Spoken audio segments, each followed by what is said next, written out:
It is important to keep into perspective the role of the SAT exam in your college application. So because you need to keep yourself motivated to do well on the exam.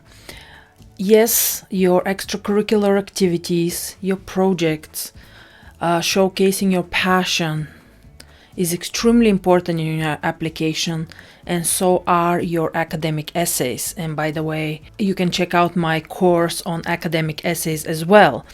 So the academic essays and the extracurricular activities / your personal projects are extremely important.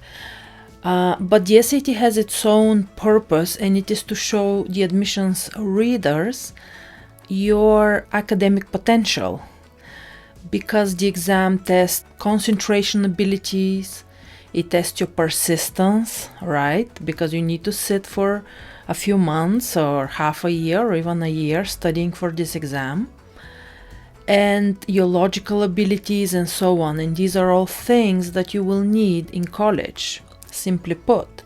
So in a way, the SAT is your ticket to a better college. The better score you have, the higher rank college, obviously, even though, of course, a 1600 doesn't guarantee you an admission to Stanford, for example, by itself. You know, Stanford is notorious for turning down 1600 candidates if other parts of the application is missing. But you have to set yourself a goal and to know what are you going after. What are your ambitions?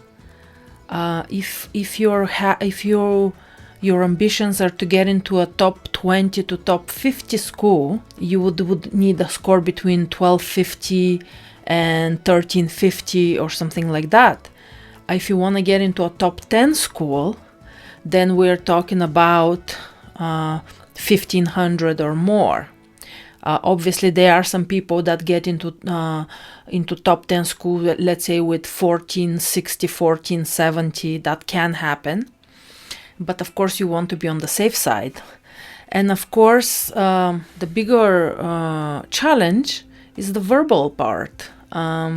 Because math part, you practice. Of course, make sure that you understand every single mistake that you make, and go over sources such as Khan Academy, the explanations in the official tests, explanations on YouTube, explanations in the Black Book of SAT strategies. All of these will be very helpful. But to put it simply, it is more or less doable for you to get over 700 and close to perfect and even perfect score on the math. It is a different situation with the verbal. In the verbal section, it is very difficult to score over 720 because in the last 100 points, the scale is very high. Means that between 720 and 800, sometimes there's only like 4, 6, 7 mistakes at the most. While the scale from 700 to 600 is a little bit less steep, so you have more mistakes here. But in any case, that's why colleges consider over 730 to be an excellent score. And of course, I have seen students getting 790 on verbal, or perfect score, 760, 750, and so on. But the majority of students struggle getting over 720.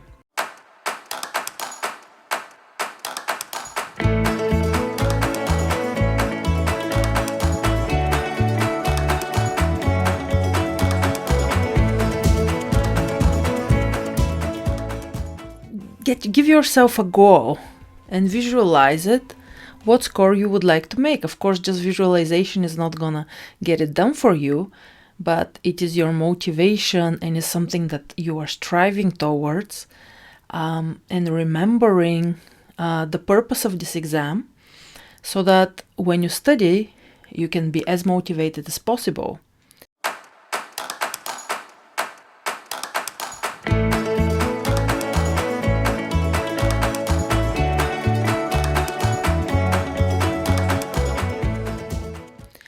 My second tip is to make sure that you're studying when you're the freshest. Okay, so study in the morning or study when it's quiet around, if that's what makes you more concentrated, or study on the weekend. But the point is that if you're studying when you are not focused, or when you're sick, or when you're tired, your study could be, your results will be compromised, and this can be, you will be prone to make more mistakes, and this can actually have a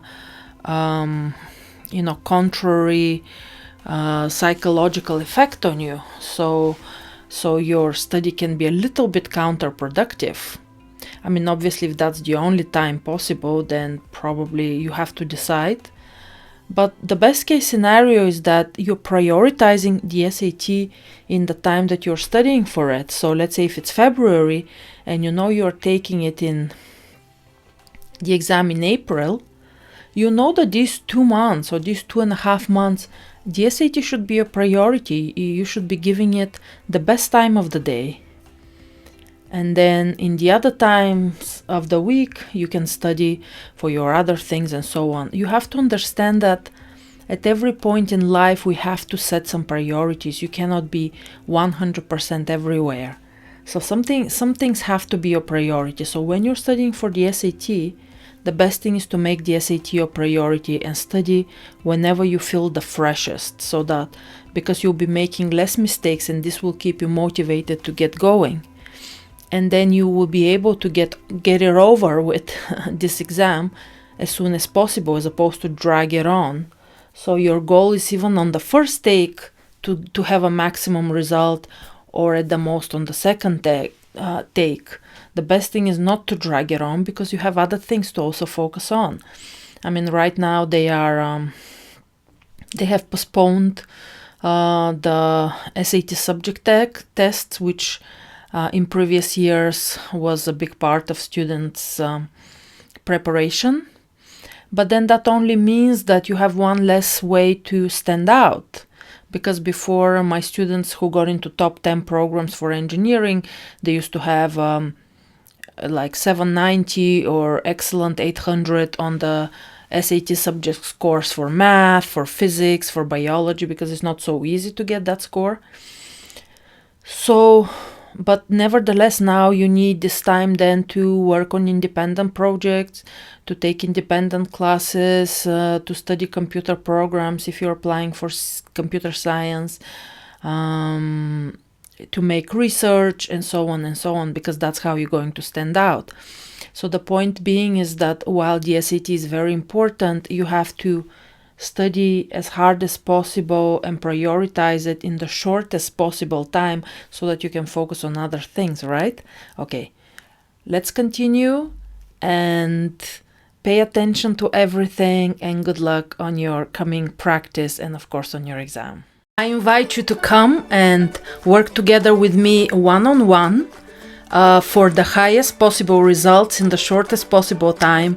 I guarantee that just in a month or two of working with me, you will get to your full potential, close to your full potential. You will increase your score, your verbal score, by at least 100 points and more.